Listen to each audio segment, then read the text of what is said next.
Hello everyone, নতুন একটা ভিডিওতে সবাইকে আবার ওয়েলকাম জানাচ্ছি। দোলনা কিন্তু শুধু একটা বসার জায়গা নয়, এটা ঘরের একটা মিষ্টি অনুভূতি, যেখানে বসে মনটা একটু হালকা করে নেওয়া যায়।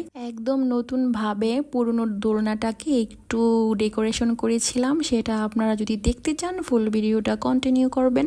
দোলনাটা প্রায় 2 থেকে 3 মাস যাবৎ ঘরের এক কোণে পড়েছিল, তো ভাবলাম এটা একটু সেট আপ করি। দোলনার দুই পাশের হাতলটা ফুলে ঝরানো লতায় আমি মুড়িয়ে নিচ্ছি। পাশাপাশি ডেকোরেশনটা একটু কালারফুল করার জন্য আমি কিছু কুশন কভার সেট করে নিলাম।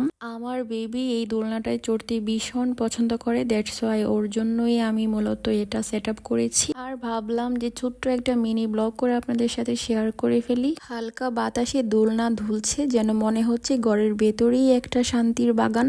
ঘরকে সুন্দরভাবে গুছিয়ে পরিপাটি করে রাখতে আমার ভীষণ ভালো লাগে। মূলত ভালো লাগা থেকেই কিছু শখের জিনিস কেনা। আমি আমার পেজে মূলত দৈনন্দিন টুকিটাকি ঘর ডেকোরেশনের কাজগুলাই শেয়ার করে থাকি।